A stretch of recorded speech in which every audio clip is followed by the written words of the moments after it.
You know, the idea of dream analysis, I suppose, is one of perhaps Freud's major contribution to modern Western thought. The idea was there was something to dreams. And I suppose what Freud did is said, hey, look, isn't it strange? We have this whole other form of thought that we engage in at night, and it speaks in a language that we don't really understand. And so what the hell is that? And you can say, and many modern people do, dreams are of no significance, or even that they're random processes, which is an absurd proposition, obviously, because whatever they are, they're obviously not random. So Freud's idea was that there was something in dreams that was informative. So now he had a method for extracting out from the dream what the dream purported to represent. And he outlined that in great detail in The Interpretation of Dreams. And if you want to read one book by Freud, I would highly recommend that one. It's a very long book and it's very detailed, but Freud does an extraordinarily comprehensive analysis of the way that dreams work. Now he made because he had brought a theoretical framework to bear even on his investigation into dream structure, he concluded that dreams were essentially wish fulfillments. And that's where Jung and Freud disagreed. He also believed that the primary motivating factor of human beings was sexual. And now that's a tougher one to toss aside, because even if you're a Darwinian rather than a Freudian, you're going to obviously support the proposition that sexual motivation among any living creature is going to be one of the highest order motivations, because otherwise creatures don't reproduce and prevail over the long run. So the question is that the ultimate source of motivation? And in some sense, the answer to that has to be yes. Well, Freud wanted to make that in some ways the sole source of motivation. And I'm oversimplifying, and I hate to do that in relationship to Freud, because he was not a simple-minded character.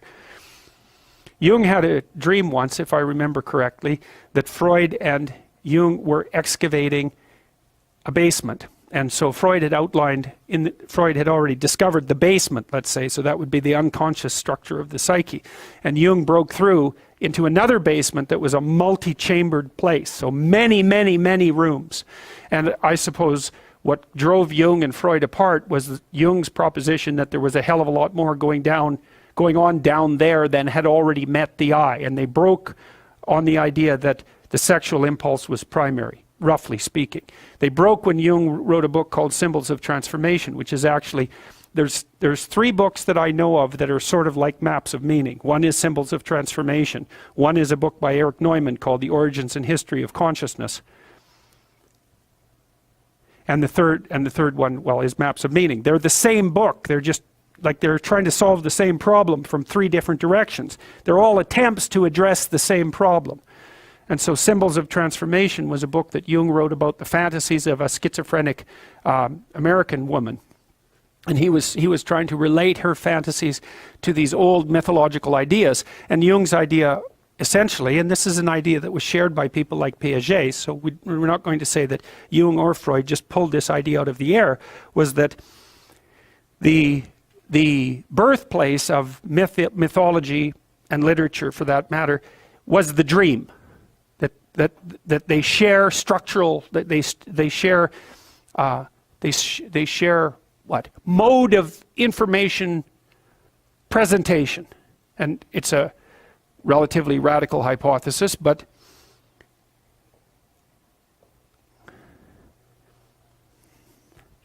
given that they both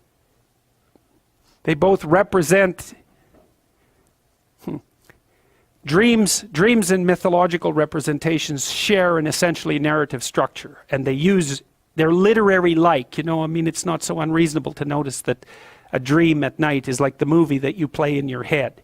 And it's not unreasonable to note as well that the dreams that you have at night bear a relationship to the daydreams that you have during the day. It's a form of cognition. It seems like an involuntary form of cognition, though, and that's a very strange thing. So Jung thought about the dream as nature speaking of its own accord, roughly speaking. And so his idea was, well, when you sleep, you dream, but the dream happens to you.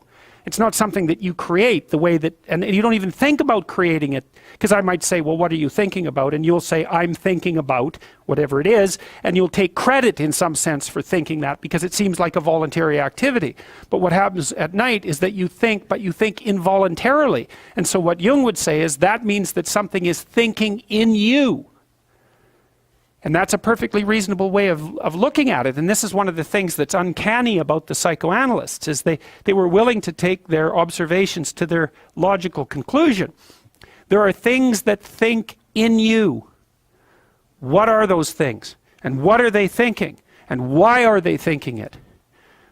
Now, if you do dream analysis, and this is a tricky thing, because who's to say if your damn analysis is correct, right? It's very difficult to understand that. If you do dream analysis with someone, you generally have them lay out their dream, and then you ask them when they're going through their dream a second time, they lay out their dream and you can kind of get a picture of it.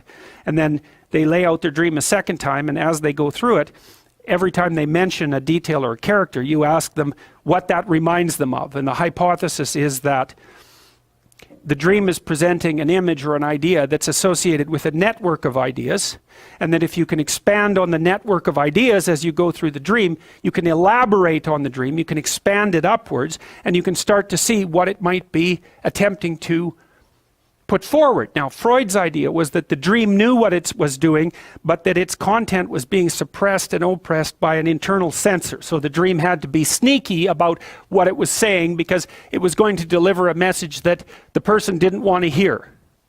And that was tied up with his idea of repression. But that's not Jung's idea. See, Jung's idea was different. He said, no, the dream is trying to tell you what it's trying to tell you as clear as it can. That's just the best it can do. And so you could think of the dream, and this is, I believe, the right way to think about it. The dream is the birthplace of thought, the same way that artists are the birthplace of culture. It's exactly the same process. It's that your mind is groping outward to try to comprehend what it has not yet comprehended. And it does that first by trying to map it onto image. And it's doing that in the dream, and it's somewhat incoherent. And well, let's stick with incoherent, because it's not yet a full-fledged thought. It's the birthplace of thought. It's a fantasy about what might be. And then if you can grip the fantasy and share it with other people, then maybe they can elaborate upon it and bring it into being with more clarity than it would be if it merely existed as the precursor of a thought in your imagination.